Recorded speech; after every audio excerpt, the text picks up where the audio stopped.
வணக்கம். தமிழ் ஃபுட் கார்னர்ல இன்னைக்கு கத்திரிக்காய் கடலை பருப்பு புளிக்கூட்டு பண்ண போறோம்.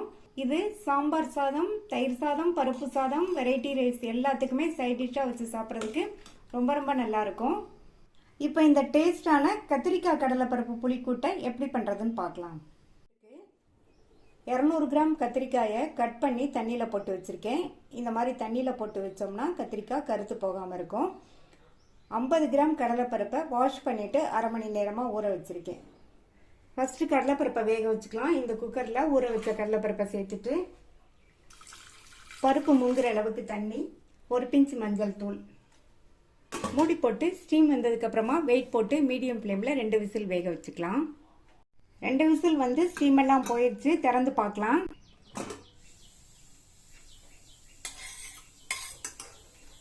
பருப்பு நல்லா சாஃப்டாக வெந்திருக்கு. இந்த கூட்டுக்கு இந்த மாதிரி சாஃப்டாக வேக வச்சுக்கணும்.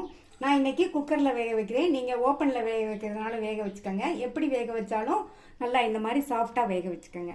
இப்போ இந்த கடலைப்பருப்பை தண்ணியோடையே எடுத்து வச்சிடலாம். இந்த பேனில் 1.5 டேபிள் ஸ்பூன் எண்ணெய். இதுக்கு நம்ம எண்ணெய் கொஞ்சம் அதிகமாக தான் சேர்க்குறோம், ஏன்னா நம்ம கத்திரிக்காயை எண்ணெயிலேயே வதக்க போகிறோம். இப்போ எண்ணெய் சூடாயிடுச்சு. அதில் 1/2 டீஸ்பூன் கடுகு, 1/2 டீஸ்பூன் உளுந்து. கடுகு உளுந்து பொரிஞ்சதுக்கப்புறமா அதில் கொஞ்சமாக வெந்தயம் சேர்த்துக்கோங்க. வெந்தயமும் நல்லா பொரிஞ்சதுக்கப்புறமா இது கூட 1/4 கப் அளவுக்கு பொடியாக கட் பண்ண வெங்காயம். நான் வந்து சின்ன வெங்காயம் சேர்த்துருக்கேன். நீங்கள் இதுக்கு பதில் பெரிய வெங்காயம் இருந்தாலும் சேர்த்துக்கோங்க. அடுத்து 2 பூண்டை ஸ்லைஸ் பண்ணி வச்சுருக்கேன். இந்த மாதிரி பூண்டு சேர்த்தா நல்லா வாசனையாக டேஸ்ட்டாக இருக்கும். இன்னொன்று வந்து நம்ம கடலைப்பருப்பு சேர்க்கறதுனால வாயுத்தன்மை இல்லாமல் இருக்கும். கூடவே கறிவேப்பிலையும் சேர்த்து இந்த வெங்காயம் கண்ணாடி பதம் வர வரைக்கும் வதக்கிக்கணும். இந்த மாதிரி வெங்காயத்தை வதக்கிட்டு அடுத்து இது கூட கட் பண்ண கத்திரிக்காயை சேர்த்துடலாம். கத்திரிக்காய் சேர்த்துட்டு இதில் வந்து 1/8 டீஸ்பூன் மஞ்சள் தூளும் இந்த கத்திரிக்காய்க்கு தேவையான அளவு உப்பு சேர்த்துக்கலாம். நான் வந்து இப்போ கத்திரிக்காய்க்கு மட்டும் சேர்த்துருக்கேன். அப்புறம் மசாலாலாம் சேர்த்ததுக்கப்புறமா மறுபடியும் தேவையான அளவு சேர்த்துக்கலாம். இப்போ இதை ஹை ஃப்ளேம்லேயே வச்சு 2 நிமிஷத்துக்கு நல்லா இந்த எண்ணெயிலேயே வதக்கிக்கோங்க.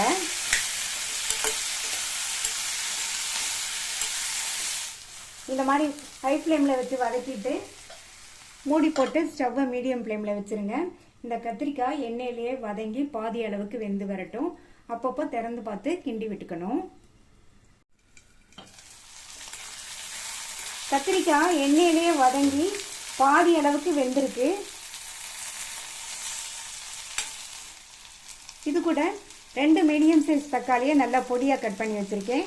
அந்த தக்காளியை சேர்த்துட்டு நல்லா ஒரு பரட்டி விட்டுட்டு இது கூட 2 டீஸ்பூன் அளவுக்கு தனி மிளகாத்தூள், 2 டீஸ்பூன் கொத்தமல்லி தூள். இதுக்கு பதில் உங்கள்கிட்ட சாம்பார் தூள் இருந்தாலும் 3 டீஸ்பூனோ 4 டீஸ்பூனோ உங்கள் காரத்துக்கு தகுந்தபடி சேர்த்துக்கோங்க. அடுத்து இந்த மசாலாவுக்கு தேவையான அளவு உப்பு சேர்த்துக்கலாம். கத்திரிக்காய் வதங்கும் போது ஸ்டார்டிங்கில் கொஞ்சம் உப்பு சேர்த்தோம். இப்போ இந்த மசாலாவுக்கு தேவையான அளவு உப்பு சேர்த்துருக்கேன். இதை நல்லா ஒரு தடவை மிக்ஸ் பண்ணி விட்டுட்டு இந்த சேர்த்து இந்த மசாலாவோட பச்சை வாசனை போகிற அளவுக்கு வதங்கட்டும். இந்த தக்காளியுமே நல்லா வதங்கி வந்துடும்.